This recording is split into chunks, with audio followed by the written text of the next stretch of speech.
Broadway, listen to the Broadway beat.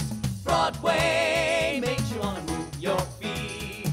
Everybody's tapping into everything that's happening on Broadway beats. Broadway beats. Broadway beats. Broadway beat. Hello, I'm Richard Ridge for Broadway Beat. Kathleen Turner has returned to Broadway in Matthew Lombardo's powerful new play called High, which is directed by Rob Ruggiero. Co-starring with Miss Turner is Stephen Kunkin, and making his Broadway debut, Evan Junakite. We're here with them on opening night to celebrate. I know, it's one of my character defects. I curse. A lot. You'll get used to it. Or you won't. I don't give a shit. It's not as though I haven't tried to give it up. Oh, I have. No, I simply found that attempting to get sober and give up the use of profanity was more than I could accomplish in one lifetime. So my then sponsor, Sister Margaret, I am gonna kick your ass, decided it was better that I concentrate on the defect that was killing me rather than the one that was inappropriate cocktail conversation. But I am much better. I don't swear nearly as much as I fucking used to. You know, I was afraid about how the audience would react to this play because the subject matter is very, very difficult. But I also laced the play with certain amounts of humor and used the device of monologue to kind of get them through it. So Kathleen's character will check in on them along the way throughout the play. The audience, you can hear roars of laughter, but in the serious parts you can hear a pin drop, and I think that's the, that's a gift to a playwright. You've assembled an incredible cast. Talk about your cast.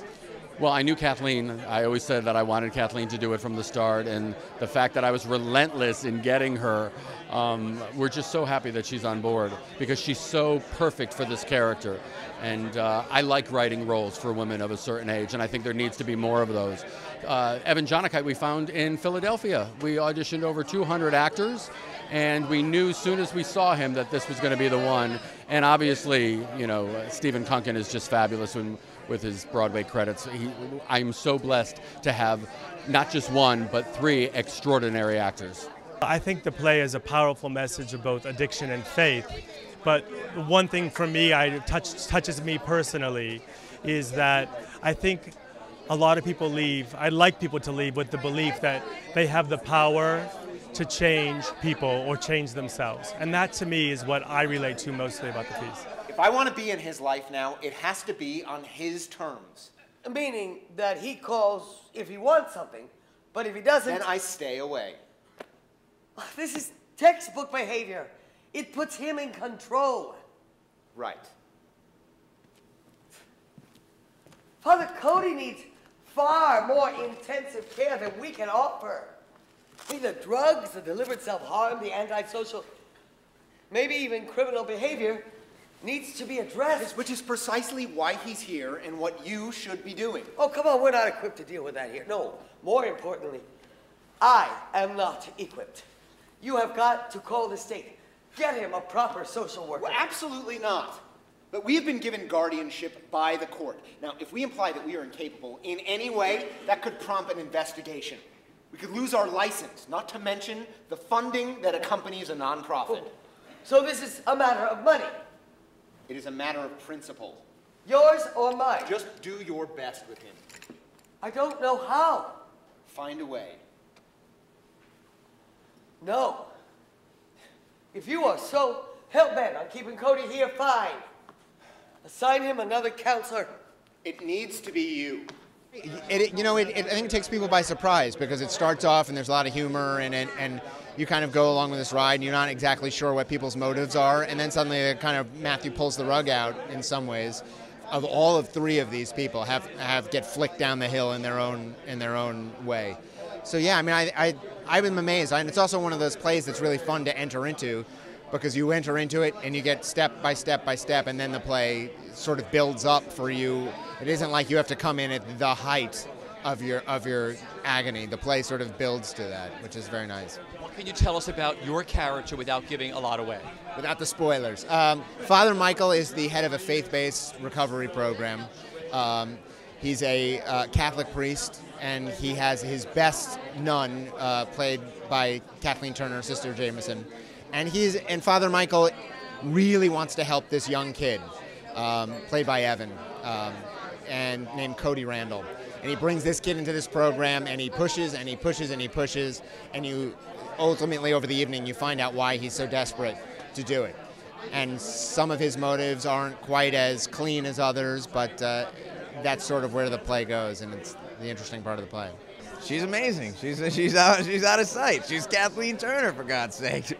No, she's been really, really great. She's as humble and as kind and as much of a friend to me as I could ever ask for. So she's just been completely, completely great this entire experience, you know, and I've learned a great deal from her.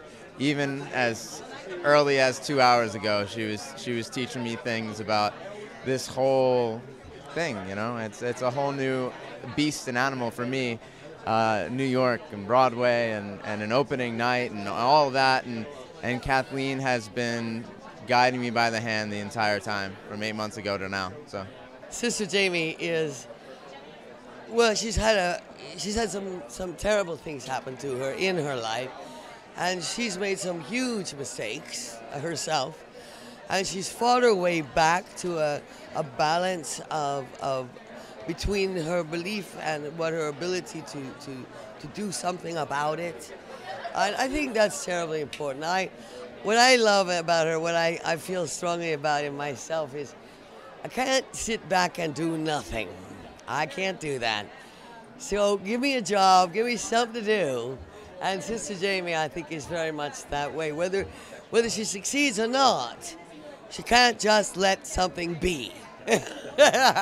Oh, Lordy, did I just give myself away. Why don't we list all the drugs you haven't tried? Yes, sister, there ain't a drug out there I haven't tried. Well, good. Good for you. You've done it all. I applaud that. you really don't seem like a nun. Why? Because I'm not in the standard garb? What do you mean? Oh, the headpiece, the veil, the rosary. No. All that's changed now. At least it has for me. Now it comes down to two things. This pin of the crucified Christ, which acknowledges my commitment to serve others. And this ring on my left hand, which symbolizes my commitment to serve God. So yes, I am a nun. Yes, I am a recovering alcoholic. And yes, Cody Randall, I can help you.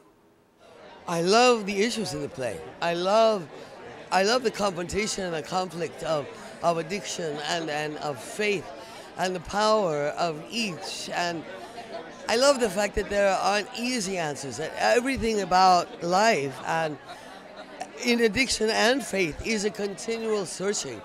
It's a continual, review, working, testing, trying, which is what our lives are. I hope, And I think this play just says it so well. It was in the midst of this insanity. Augustine composed his most famous and controversial prayer. Da mihi castitatem et continentiam sed noli modo. Grant me chastity and continence, but not yet. Oh, come on. I love that prayer. Because we all do it. Oh, yes, we all ask God for help, but only when it's convenient. Only when all else fails do we turn to Him for guidance.